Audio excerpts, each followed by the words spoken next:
This tutorial চ্যানেলে সকলকে স্বাগত জানাই। আজকে তোমাদের জন্য ইন্টারচেঞ্জ অফ পার্টস অফ স্পিচের এপিসোড 9 নিয়ে উপস্থিত হয়েছি। আজকের বিষয় হলো নাউন টু ভার্ব এবং ভার্ব টু নাউন। প্রথমে ইন্টারচেঞ্জ করা রুলগুলো এক্সপ্লেন করব।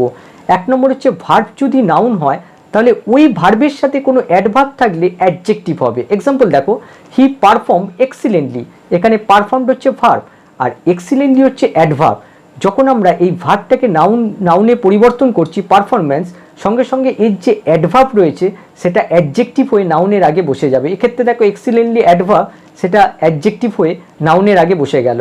আবার দেখো এই ভার্বটা যখন নাউন হয়ে যাচ্ছে তখন এই ভার্বের জায়গায় শূন্যতার সৃষ্টি হয়, আর সেই শূন্যতাকে পূরণ করতে বাইরে থেকে কোনো হ্যাভ ভার্ব কিংবা কোনো ট্রানজিটিভ ভার্বকে আনা হয়।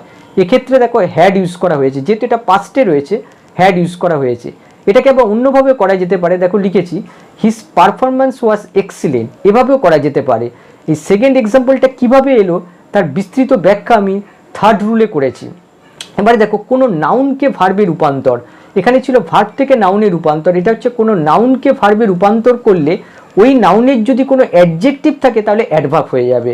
এক্সাম্পল দেখো, একই example, he had excellent performance, এখানে পারফরম্যান্স হচ্ছে নাউন আর এক্সিলেন্ট হচ্ছে অ্যাডজেক্টিভ। এই পারফরম্যান্স নাউনটা যখন ভার্ব ফর্মে পরিণত হলো পারফর্ম, সঙ্গে সঙ্গে এর আগে যে অ্যাডজেক্টিভ ছিল সেটা অ্যাডভার্ব হয়ে গেল এক্সিলেন্টলি। এবারে আমরা সেকেন্ড রুলে যাব। অন্য কোনো পার্টস অফ স্পিচ থেকে যখন নাউনে পরিবর্তন করা হয় তখন এই মেথডটা অ্যাপ্লাই করা হয়। সেটা হচ্ছে সাবজেক্ট প্লাস ট্রানজিটিভ ভার্ব অথবা হ্যাজ কিংবা হ্যাভ কিংবা হ্যাড প্লাস নাউন। এক্ষেত্রে নাউন অবজেক্টের কাজ করে। এবারে আমরা থার্ড রুলে যাব, খুবই গুরুত্বপূর্ণ রুল। ভার্ব যদি নাউন হয় তাহলে ওই ভার্বের যে সাবজেক্ট অবশ্যই ব্যক্তির ক্ষেত্রে থাকে তা পসেসিভ অ্যাডজেক্টিভ হয় এবং তারপর সবসময় বি ভার্ব বসে। এটাকে বুঝতে হলে এক্সাম্পলটা লক্ষ্য করো, হি পারফর্ম এক্সিলেন্টলি, এখানে হি হচ্ছে সাবজেক্ট, পারফর্মড হচ্ছে ভার্ব আর এক্সিলেন্টলি হচ্ছে adverb.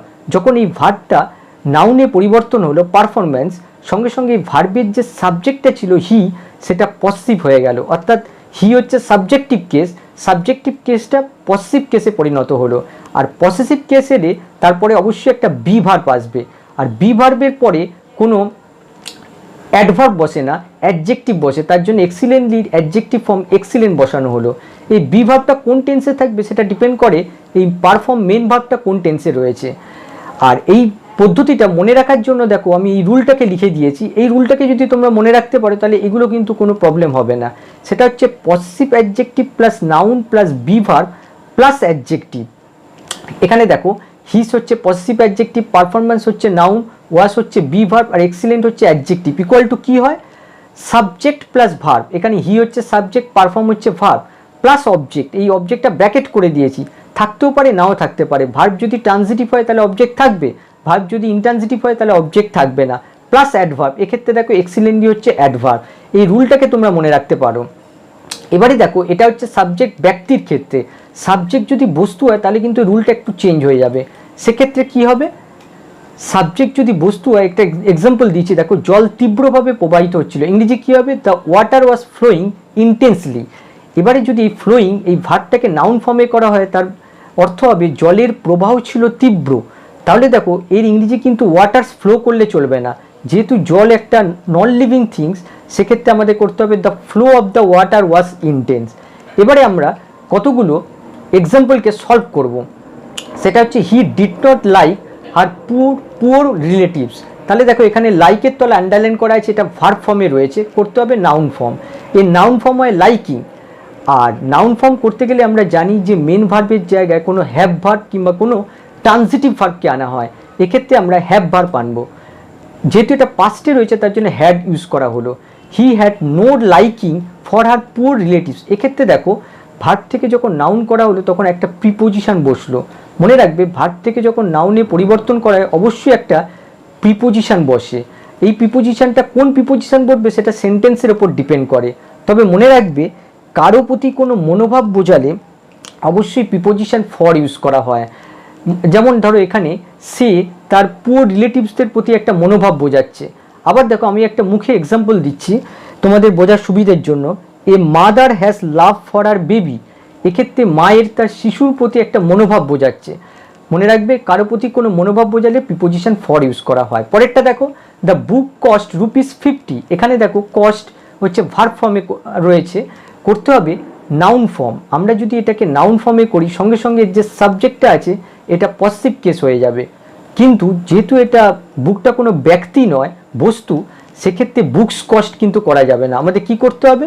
The cost of the book, the cost of the book is ₹50। পরেরটা দেখো, he blamed his parents for his failure. সে তার পিতামাতাকে দোষ দিয়েছিল তার ব্যর্থতার জন্য। তাহলে দোষ দিয়েছিল, আর আমরা যখন এটা নাউন ফর্ম করব তখন শুধু দোষ আসবে, তাহলে দিয়েছিল একটা এক্সট্রা ভার্ব আমাদের আনতে হবে। কি হবে? He gave. দেখো এটা পাস্টে আছে, এটাও পাস্টে রয়েছে। হি গেভ, দিয়েছিল। কাকে দিয়েছিল? His parents. কি দিয়েছিল? দ্য ব্লেম, দোষ, ফর হিজ ফেলিওর।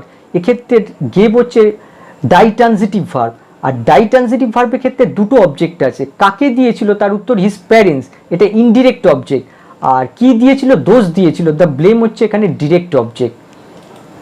এবার পরেরটা দেখো, he promise that he would come. সে প্রতিশ্রুতি দিয়েছিল। আর যখন নাউন ফর্ম করব তখন শুধু আসবে প্রতিশ্রুতি, তাহলে দিয়েছিল একটা এক্সট্রা ভার্ব আমাদের আনতে হবে। তাহলে কি হবে? হি গেভ, যেহেতু এটা পাস্টে আছে এটাও পাস্টে, he gave a promise that he would come. এটাকে আবার অন্যভাবে করা যেতে পারে। এই প্রমিসটাকে যদি আমরা নাউন ফর্মে করি সঙ্গে সঙ্গে যে সাবজেক্ট আছে আমরা জানি এটা পসিভ ফর্মে হয়ে যাবে, আর তারপরে একটা বি ভার্ব আসবে। এক্ষেত্রে তাই করা হলো, his promise was that he would come, এভাবেও করা যেতে পারে। পরেরটা দেখো, he attempted hard to climb the mountain. এখানে দেখো কঠোর চেষ্টা করেছিল, এর অর্থ আসছে চেষ্টা করেছিল। আর আমরা যখন এই নাউন করব তখন চেষ্টা, তাহলে করেছিল একটা এক্সট্রা ভার্ব আমাদের আনতে হবে।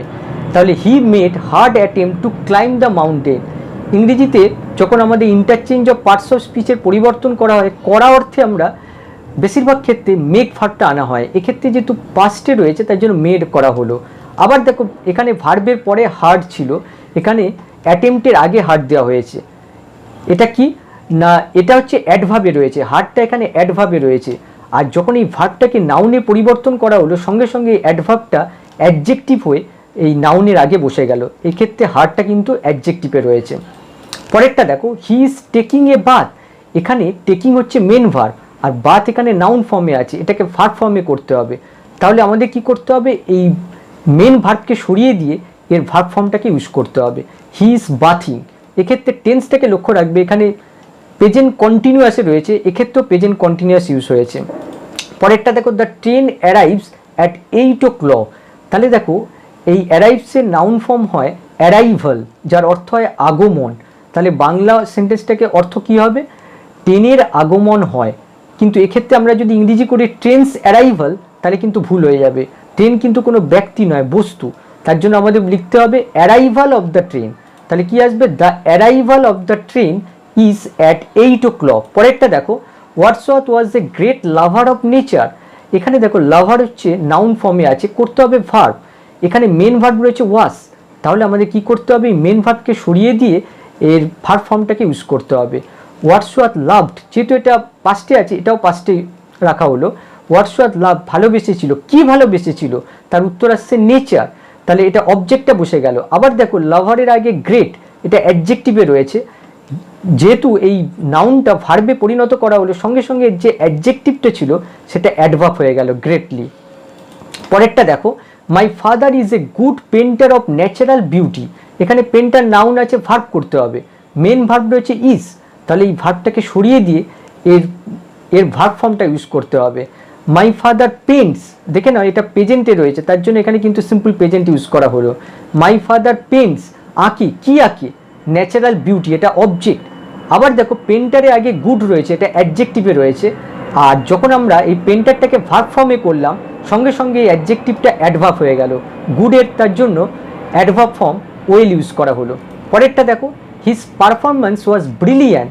এখানে হিজ হচ্ছে পসিভ কেস আর পারফরমেন্স হচ্ছে নাউন। এবার পারফরমেন্স এই নাউনটাকে যখন আমরা ভার্ব করে দিচ্ছি পারফর্ম, সঙ্গে সঙ্গে পসিভ কেসটা উঠে যাবে, আর পসিভ কেস উঠে গিয়ে এখানে সাবজেক্টিভ ফর্ম আসবে, আর বি ভার্ব উঠে যাবে, আর ব্রিলিয়ান্ট অ্যাডজেক্টিভটা অ্যাডভার্ব হয়ে যাবে। কি হবে? হি পারফর্ম ব্রিলিয়ান্টলি। নিচে দেখো পরিষ্কার রুলটা লিখে দিয়েছি, পসিভ কেস দেখো plus noun plus be verb plus adjective থাকলে ইকুয়াল টু কী হবে? সাবজেক্ট আসবে, ভার্ব আসবে, আর অ্যাডভার্ব আসবে। পরেরটা দেখো, ইউ এক্সপ্লেন ব্রিলিয়ান্টলি। এখানে এক্সপ্লেন্ড হচ্ছে ভার্বে রয়েছে, করতে হবে নাউন। আমরা যখন এই ভার্বটাকে নাউনে করব, সঙ্গে সঙ্গে এর যে সাবজেক্ট আছে এই সাবজেক্টটা পজিটিভ ফর্মে হয়ে যাবে। আর পজিটিভ ফর্মে এলে সঙ্গে সঙ্গে এরপরে একটা বি ভার্ব আসবে, আর বি ভার্বের পরে ব্রিলিয়ান্টলি এই অ্যাডভার্বটা অ্যাডজেক্টিভ হয়ে যাবে। খুবই সহজ, জাস্ট রুলটাকে ফলো করতে হবে। তাহলে কি হয়ে গেল, ইউটা ইউর হয়ে গেল, পজিটিভ ফর্ম হয়ে গেল, এক্সপ্লেন্ড হয়ে গেল এক্সপ্লানেশন, তারপরে একটা বি ভার্ব এলো, তারপরে অ্যাডজেক্টিভ এলো। আবার দেখো এটাকে অন্যভাবেও করা যেতে পারে।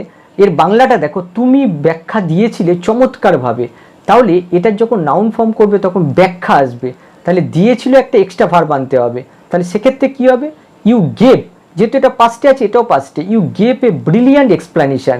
এক্ষেত্রে দেখো এক্সপ্লেনটা এক্সপ্লানেশন হওয়ার সাথে সাথেই এর যে অ্যাডভার্ব রয়েছে সেটা অ্যাডজেক্টিভ হয়ে এক্সপ্লানেশনে আগে বসে গেল। প্রথম যে উত্তরটা লিখেছি তার রুলটা লিখে দিয়েছি। পরেরটা দেখো, he gave me a wise answer. এখানে দেখো আনসার হচ্ছে এখানে নাউনে রয়েছে, করতে হবে ভার্ব, আর এখানে মেন ভার্ব রয়েছে গেভ। তাহলে আমাদের কি করতে হবে, এই মেন ভার্বকে সরিয়ে দিয়ে একই টেন্স অনুযায়ী আমাদের এই নাউন ফর্মটা বসিয়ে দিতে হবে। নাউন ফর্মের যে ভার্ব ফর্ম হয় সেটা বসিয়ে দিতে হবে। তাহলে কি হবে, হি আনসার, যেহেতু এটা পাস্টে এটাও পাস্টে, মি ওয়াইসলি। এখানে দেখো এই যে নাউনটার আগে যে ওয়াইস ইউজ হয়েছে এটা অ্যাডজেক্টিভে রয়েছে। আমরা যখন এই নাউনটাকে ভার্বে রূপান্তর করলাম, সঙ্গে সঙ্গে এর যে অ্যাডজেক্টিভটা রয়েছে এটা অ্যাডভার্ব হয়ে গেল। পরেরটা দেখো, হার স্মাইল ইজ প্লিজেন্ট। খুবই সহজ, এটা দেখো হার হচ্ছে পজিটিভ কেসে রয়েছে, স্মাইল হচ্ছে নাউনে রয়েছে বি ভার্ব। আর আমরা যখন এই নাউনটাকে ভার্বে রূপান্তর করবো, সঙ্গে সঙ্গে এই পজিটিভ কেসটা সাবজেক্টিভ কেসে পরিণত হবে, বি ভার্ব উঠে যাবে, আর এই প্লিজেন্ট যে অ্যাডজেক্টিভটা অ্যাডভার্ব হয়ে যাবে। কী হবে, সি স্মাইলস প্লিজেন্টলি। এখানে দেখো ইজ অর্থাৎ এখানে প্রেজেন্ট টেন্স ইউজ হয়েছে, তার জন্য এখানেও কিন্তু সিম্পল প্রেজেন্ট ইউজ হয়েছে। রুলটা আবার লিখে দিয়েছি দেখো। পরেরটা, সি মেনশন দ্য পুলিশ, সে উল্লেখ করেছিল পুলিশ। তাহলে দেখো উল্লেখ করেছিল, আর আমরা যখন নাউন ফর্ম করব তখন শুধু উল্লেখ আসবে, তাহলে করেছিল একটা এক্সট্রা ভার্ব আমাদের এখানে আনতে হবে। তাহলে আমরা এখানে মেক ইউজ করব, যেহেতু এটা পাস্টে আছে মেড হয়ে যাবে। She made a mention of the police. এখানে দেখো মেনশন ভার্ব ফর্ম, যখন নাউন ফর্মে করা হলো তার আগে কিন্তু একটা ডিটারমিনার বসলো। She made a mention of the police, সে পুলিশের উল্লেখ করলো। তাহলে দেখো এর যুক্ত বলে এখানে অফ ইউজ করা হলো। পরেরটা দেখো, আই অ্যাডমায়ার হার। এর নাউন ফর্ম হয় অ্যাডমিরেশন।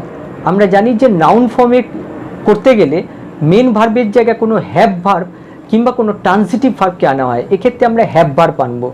এটা যেহেতু প্রেজেন্টে আছে তার জন্য হ্যাভ ইউজ করা হলো, I have admiration for her. এক্ষেত্রে দেখো প্রিপোজিশন ফর ইউজ করা হয়েছে, আমার তার প্রতি একটা মনোভাব বোঝাচ্ছে, আমার তার প্রতি শ্রদ্ধা আছে, তার মানে তার প্রতি একটা মনোভাব বোঝাচ্ছে। আর তার কারো প্রতি মনোভাব বোঝালে সবসময় নাউনের পরে ফর প্রিপোজিশন ইউজ হয়। পরেরটা দেখো, I have sympathy for I. এক্ষেত্রে দেখো আমার তার প্রতি একটা মনোভাব বোঝাচ্ছে, আমার তার প্রতি একটা সহানুভূতি আছে। এই মনোভাবের ক্ষেত্রে দেখো ফর ইউজ করা হয়েছে। আমাদের এটাকে ভার্ব ফর্মে করতে হবে। তাহলে এখানে দেখো মেন ভার্ব রয়েছে হ্যাভ, তাহলে এই মেন ভার্বকে সরিয়ে দিয়ে এর ভার্ব ফর্মটা ইউজ করতে হবে। আই সিম্প্যাথাইজ উইথ হার, আমি তার প্রতি সহানুভূতি বোধ করি। তার প্রতি অর্থে এখানে উইথ ইউজ হয়েছে। পরেরটা দেখো, this kind of joke does not amuse me. Amuse মানে হচ্ছে আনন্দ দেওয়া। তাহলে আমাদের কি করতে হবে, যখন এটা নাউন ফর্মে করব, এর নাউন ফর্ম হয় অ্যামিউজমেন্ট, যার অর্থ হয় আনন্দ।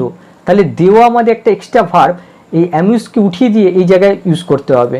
তাহলে কি হবে, this kind of joke does not, তারপরে দেখো এই অ্যামিউজটা উঠে গিয়ে গিভ ইউজ করা হলো, গিভ মি অ্যামিউজমেন্ট। পরেরটা দেখো, I gave him permission to go abroad. এক্ষেত্রে পারমিশন হচ্ছে নাউন, আমাদের করতে হবে ভার্ব। এখানে দেখো অলরেডি মেন ভার্ব হচ্ছে গেভ, তাহলে আমাদের এই মেন ভার্বটাকে উঠিয়ে দিয়ে এর ভার্ব ফর্মটা ইউজ করতে হবে। আর লক্ষ্য রাখতে হবে টেন্সটা যেন একই থাকে। I permitted him to go abroad. এবারে পরেরটা দেখো, দে জাজড ওয়াইসলি, তারা বুদ্ধিমত্তার সঙ্গে বিচার করেছিল। তাহলে আমরা যখন এই নাউন ফর্ম করব, এর নাউন ফর্ম হয় জাজমেন্ট, বিচার। তাহলে করেছিল একটা এক্সট্রা ভার্ব আমাদের আনতে হবে। তাহলে কি হবে, they made a wise judgement. এক্ষেত্রে একটা জিনিস লক্ষ্য করো, এক্ষেত্রে জাজ যখন এই ভার্বটাকে নাউনে পরিবর্তন করা হলো, সঙ্গে সঙ্গে যে অ্যাডভার্ব আছে ওয়াইসলি, সেটা অ্যাডজেক্টিভ হয়ে কি হলো, এই নাউনের আগে বসে গেল। আর অবশ্যই তার আগে একটা আর্টিকেল বসাতে হবে। আবার দেখো এটাকে অন্যভাবেও করা যেতে পারে। আমরা জানি যে জাজড এই ভার্বটাকে যখন নাউন করা হয় তার যে সাবজেক্ট আছে দে, সেটা পসিভ ফর্ম হয়ে যায়।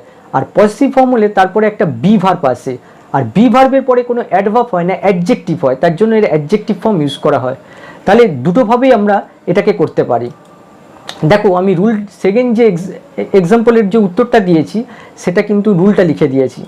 পরেরটা দেখো, হার ডেথ ওয়াজ আনফরচুনেট। খুবই সহজ। দেখো হার হচ্ছে পসিভ ফর্ম আর ডেথ হচ্ছে নাউন ফর্ম, আর এই নাউন ফর্মটাকে আমাদের ভার্ব করতে হবে। নাউনটা যখন আমরা ভার্বে করব সঙ্গে সঙ্গে এই পসিভ ফর্মটা উঠে গিয়ে সাবজেক্টিভ ফর্মে চলে আসবে, আর বি ভার্বটা উঠে যাবে, আর এর যে অ্যাডজেক্টিভটা আছে অ্যাডভার্ব হয়ে যাবে। কি হবে? হি ডাইড, অর্থাৎ ডেথের ভার্ব ফর্ম ইউজ করা হলো, আর আনফরচুনেটের অ্যাডভার্ব ফর্ম আনফরচুনেটলি। দেখো আবার রুলটা লিখে দিয়েছি, পসিভ প্লাস যদি নাউন ফর্ম থাকে সঙ্গে সঙ্গে পসিভটা সাবজেক্টিভ হয়ে যাবে আর নাউনটা ভার্ব হয়ে যাবে, আর অ্যাডজেক্টিভটা হয়ে যাবে adverb. He did not make any consultation with him. এখানে দেখো কনসালটেশন নাউন ফর্মে রয়েছে, আর এটাকে আমাদের ভার্ব ফর্মে পরিণত করতে হবে। এখানে মেন ভার্ব আছে মেক, তাহলে আমাদের কি করতে হবে? মেকটাকে সরিয়ে দিয়ে এর ভার্ব ফর্মটাকে ইউজ করতে হবে। কি হবে? আই ডিড নট কনসাল্ট হিম। মনে রাখবে যে কনসাল্টের পরে কোনো প্রিপোজিশন ইউজ হয় না। পরেরটা দেখো, it will make your cloth red. এই রেডের ভার্ব ফর্ম ইউজ করতে হবে। এখানে দেখো মেন ভার্ব রয়েছে মেক, তাহলে আমাদের কি করতে হবে? এই মেকটাকে সরিয়ে দিয়ে এর ভার্ব ফর্মটাকে বসাতে হবে। It will redden your cloth. এক্ষেত্রে দেখো টেন্সকে ঠিকই রাখা হয়েছে। এখানে দেখো ফিউচারে রয়েছে, এখানেও কিন্তু সিম্পল ফিউচারে রয়েছে। পরেরটা দেখো, the doctors behaviour is kind. এখানে বিহেভিয়ার নাউন আর ডক্টরস এখানে পসিভ ফর্ম রয়েছে। আমরা যখন এই নাউনটাকে ভার্বে পরিণত করব সঙ্গে সঙ্গে এর আগে যে পসিভ ফর্মটা আছে সেটা উঠে যাবে আর সাবজেক্টিভ ফর্মে চলে আসবে, এবং তারপরে অবশ্যই বি ভার্বটা উঠে যাবে আর এই কাইন্ড অ্যাডজেক্টিভটা হয়ে যাবে অ্যাডভার্ব। তাহলে কি হবে? The doctor behaves kindly. দেখো এটা প্রেজেন্টে রয়েছে, সিম্পল প্রেজেন্টে, এখানেও সিম্পল প্রেজেন্ট ইউজ করা হয়েছে। রুলটা আবার দেখো লিখে দিয়েছি নিচে। পরেরটা দেখো, you must realise that I am innocent. এখানে দেখো মাস্ট হচ্ছে মোডাল ভার্ব, আর মোডাল ভার্বের পরে ভার্বের বেস ফর্ম বসেছে। আমাদের এটাকে নাউন ফর্মে করতে হবে। খুবই সহজ। মোডাল ভার্বের পরে যখন ভার্বকে নাউনে পরিণত করতে হয় খুবই সহজ। কি করতে হবে? জাস্ট একটা মোডাল ভার্বের পরে হ্যাভ বসিয়ে দিতে হবে আর এটাকে নাউন ফর্মে পরিবর্তন করতে হবে। কি হবে? You must have the realisation that I am innocent. এক্ষেত্রে দেখো জাস্ট একটা আর্টিকেল বসেছে এই নাউনটাকে আইডেন্টিফাই করার জন্য। তাহলে আজকে এই পর্যন্তই। আমার এই ভিডিওটা ভালো লাগলে অবশ্যই লাইক আর শেয়ার করো, আর তোমরা কী ধরনের ভিডিও দেখতে চাও সেটা অবশ্যই জানাও।